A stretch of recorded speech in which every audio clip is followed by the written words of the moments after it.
Hello everyone, welcome to The Green Man. Hope you're all doing good and well. So in tonight's album review, I'm reviewing the highly anticipated release from Porcupine Tree, their 11th studio album, Closure Continuation, which came out on Friday the 24th of June via Sony Music Entertainment UK.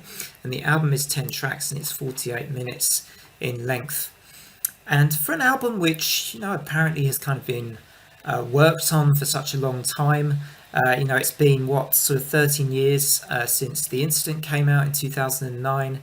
And for an album that's taken as long as it has to come out, quite often when you get return albums from bands with long hiatuses, you don't get anything which was often close to the quality of a lot of their original works or a lot of their past works.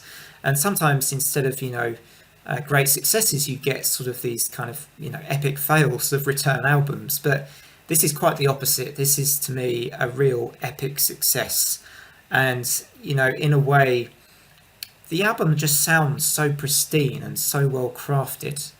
It's every track just feels like, it has had hours and hours spent on it. It's just perfectly flowing. The album just flows effortlessly from track to track right through to the end.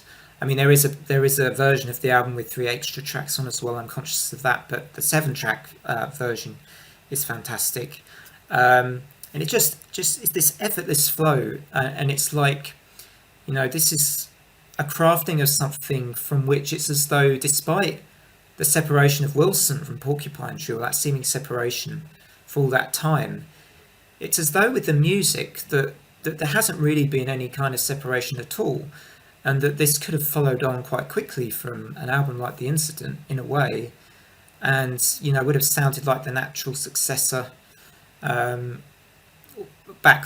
way back, I don't know, in say 2011 or 2012.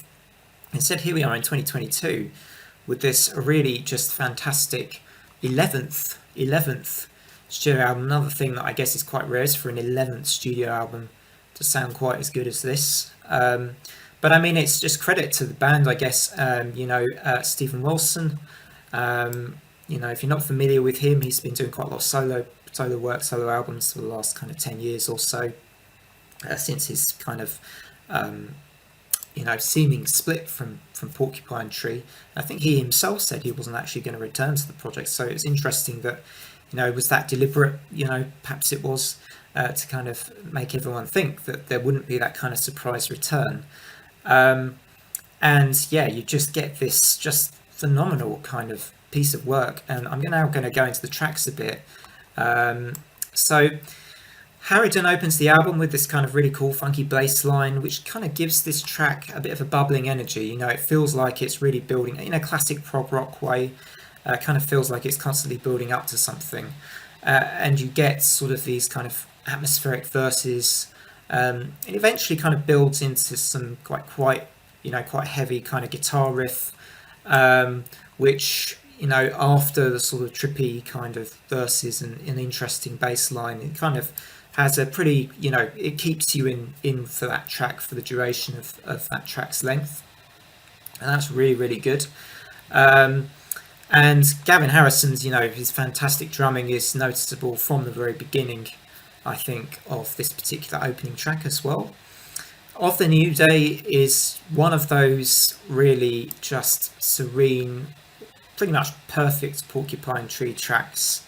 Absolutely love it. Perhaps this is one, if you're fans of the very melancholic, kind of slightly less psychedelic maybe side of Porcupine Tree. If you enjoy tracks like Lazarus from Deadwing, or maybe a lot of Lightbulb Sun, that album, you're going to really dig Of the New Day. Beautiful track, and it just has that delicacy to it. That's carefully a track you can tell that they'd worked on really carefully, and the lyrics are fantastic. And there's just a delicacy to the way that Stephen sings that track. I think with little subtle changes that he does, which he just manages so well on a lot of his kind of, both with Porcupine Tree and I think with his solo projects, his little vocal touches. He's not got a very big voice, but he always pulls off these interesting kind of, I just think these kind of interesting vocal lines. Rat's Return is a complex but riveting few minutes of a jagged but memorable guitar riff on this album, I think. And again, with this track, there's these endless kind of layers to sort of unpick as you're listening to this, but you kind of just want to stop that and just enjoy the sort of the trippy journey that Rat's Return is, and just tune out with it, because it's a great track. Dignity is another one of those more beautiful Porcupine Tree style tracks, kind of like, well, a bit different from Of the New Day, but it's one of those super atmospheric, pretty melancholic style tracks, with some really poignant lyrics to this song as well that I really enjoyed. And it just kind of, and the balance of this album is great. You start off with Harridan, which is kind of a bouncy, funky kind of track. You go into a nice kind of softer, more effective track like Of the New Day, and then you get Rat's Return, which is that slightly kind of more complex kind of guitar driven track at times, well, ish. And then you get Dignity, and you go back again to something a bit more melancholic, but then you get Heard Culling. So I like the way they switch the tempos a bit and the mood of each track as they kind of go through the album. And Heard Culling is more of a kind of hard rock riff that's at the centre of that track for all of it.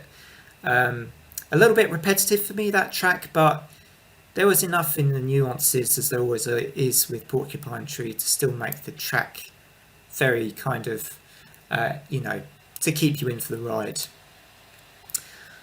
Walk the Plank was the only track that I felt I couldn't quite engross myself in quite as much.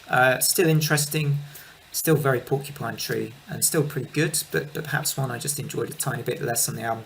Then Chimera's Wreck, which to me was kind of the crowning glory of this entire album.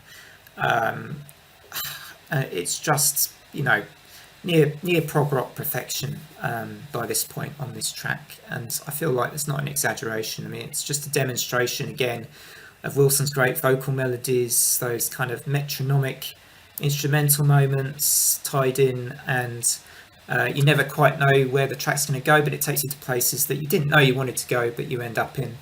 And that's what Chimera's Wreck does so effectively for me, and it's just prog rock at its very finest, at its absolute finest. So this is it now. This is time for me to do the scoring. And you know what? Here we go again. This is now a hat trick of 9 out of 10s on the channel.